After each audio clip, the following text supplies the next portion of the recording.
नमस्कार दोस्तों। इस ट्यूटोरियल में हम लोग ये सीखने वाले हैं कि किसी कॉटलिन एंड्रॉयड ऐप में एक्शन मोड टूलबार मेन्यू कैसे क्रिएट करना है। तो चलिए सबसे पहले प्रोजेक्ट स्ट्रक्चर देखते हैं।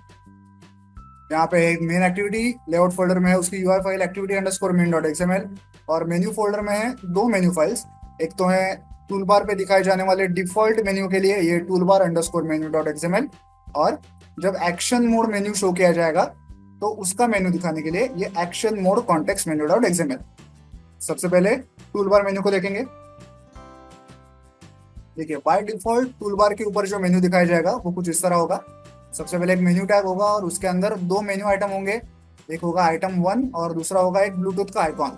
ये दिखाई देंगे कुछ इस तरह। देखिए यहाँ पे तीन डॉट्स होंगे और ये ब्लूटूथ का आइकॉन होगा। ये तीन डॉट्स जब यूजर क्लिक करेगा तब ये 1 वाला आइटम यूजर को दिखाई देगा, और ये ब्लूटूथ वाला आइटम जो है वो ऐसे ही तीन डॉट्स के बाहर ही हमें दिखाई देगा उसके लेफ्ट साइड में।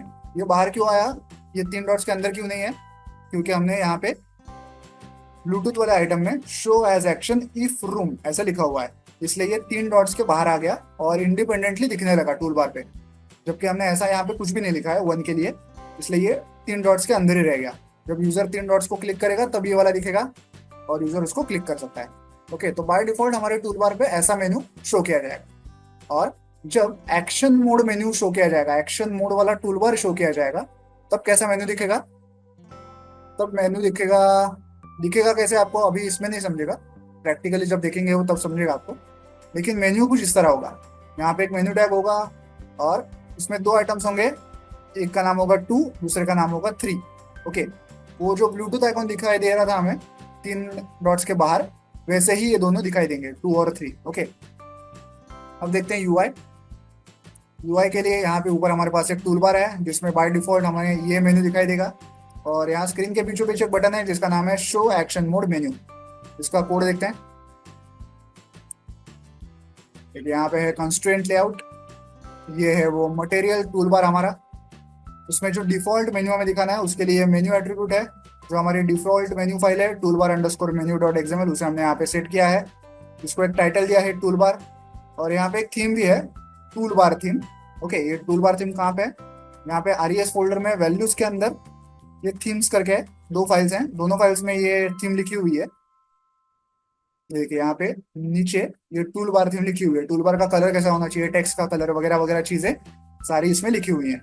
और भी कुछ एट्रीब्यूट्स हैं, और जो ये डिफॉल्ट थीम होती है एंड्रॉयड वाला दी गई हुई, वहाँ भी एक्शन मोड के लिए हमने कुछ एट्रीब्यूट्स ऐसे लिखे हुए हैं।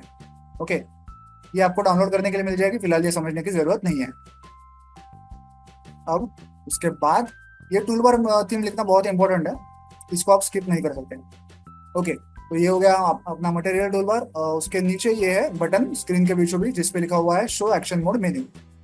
ओके, अब देखते हैं कॉटलिन कोड। ये इंपोर्ट्स, ये है मेन एक्टिविटी, ये है वो टूल बार और मेन्यू बटन, और ये है action mode object. On create function में सबसे पहले हम लोग यूआई को सेट करते हैं जो कि activity underscore main dot XML. उसके बाद टूल बार और उस बटन का आईडी फाइंड आउट करते हैं। टूल बार के ऊपर जो बाय डिफॉल्ट मेन्यू दिखाया जाने वाला है 1 और वो ब्लूटूथ वाला आइकॉन, उसमें से किसी एक को अगर यूजर क्लिक करता है तो ये tool bar dot set on menu item click listener function call होता है। अगर आइटम 1 को यूजर क्लिक करेगा तो हम लोग टोस्ट में उसका नाम शो करेंगे। अगर ब्लूटूथ वाला आइटम यूजर क्लिक करेगा तो हम लोग टोस्ट में उसका नाम शो करेंगे। अब अगर यूजर उस बटन को लॉन्ग प्रेस करता है, लॉन्ग क्लिक करता है, तो क्या होगा? हम लोग एक कॉल बैक क्रिएट करेंगे, हमारे एक्शन मोड के लिए एक कॉल बैक क्रिएट करेंगे। यहाँ पे देखिए, यहाँ पे वो कॉल बैक हमने कोड किया हुआ है। सबसे पहले तो हमें एक्शन मोड टूलबार के ऊपर दिखाया जाने वाला मेन्यू इन्फ्लेट करना है, जो कि है इस action mode context menu file में। तो उस मेन्यू फाइल को हम लोग ऐसे इन्फ्लेट करते हैं इस on create action mode function में। ओके, तो यहाँ पे हमने एक्शन मोड वाली फाइल को इन्फ्लेट कर दिया, खोल लिया। अब उसमें जो मेन्यू दिखाया जाएगा जिसमें आइटम 2 और 3 थे हमारे पास, इसमें से अगर किसी को यूजर क्लिक करता है तो ये on action item click function call होता है। इसमें जिस भी आइटम को यूजर क्लिक करेगा उस आइटम का नाम हम लोग ऐसे टोस्ट में शो करते हैं।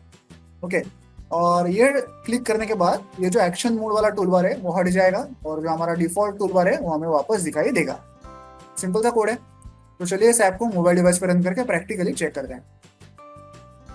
तो जैसा कि आप लोग देख सकते हैं ऐप जो है रन हो चुका है। बाय डिफॉल्ट हमें डिफॉल्ट वाला मेन्यू हमारे टूल बार पे दिखाई दे रहा है। अब मैं इसमें से अगर ब्लूटूथ वाला आइकन को क्लिक करूंगा तो देखिए ब्लूटूथ क्लिक ऐसा टोस्ट आया। तीन डॉट्स को क्लिक करूंगा तो वन ऐसा मेन्यू आइटम दिखाई दिया। इसको मैं क्लिक करूंगा तो वन क्लिक ऐसा दिखाई दिया। अब ये जो show action mode menu button है इसको मैं लॉन्ग क्लिक करूंगा, लॉन्ग प्रेस करूंगा तो देखिए क्या होगा। ऊपर हमारा जो टूल बार है वो डिफॉल्ट टूल बार जो है हट गया और ये एक्शन मोड वाला नया टूल बार हमें दिखाई दे रहा है। इसमें एक बैक एरो है लेफ्ट साइड में, टाइटल दिया हुआ है एक्शन मोड और दो मेन्यू आइटम्स हैं टू और थ्री। अब मैं टू को क्लिक करूंगा तो देखिए टोस्ट आ गया टू और टूल बार हट गया। अभी बाय डिफॉल्ट पुराना वाला टूल बार दिखाई दे रहा है। फिर से मैं इस बटन को लॉन्ग क्लिक करूंगा। अब क्लिक करूंगा थ्री को, देखिए थ्री आ गया। फिर से इसको लॉन्ग क्लिक करूंगा। अब मैं इस बैक बटन को क्लिक करूंगा तो कोई टोस्ट वगैरह तो दिखाई नहीं देगा, लेकिन ये जो टूल बार है वो हट जाएगा और पुराना वाला टूल बार दिखाई देगा। तो इस प्रकार से आप किसी कॉटलिन एंड्रॉइड ऐप में action mode tool bar create कर सकते हैं। वीडियो में दिखाए गए इस कोड को डाउनलोड करने के लिंक मैंने वीडियो के नीचे डिस्क्रिप्शन बॉक्स में दे दिया, आप चाहें तो वहां से कोड डाउनलोड कर सकते हैं।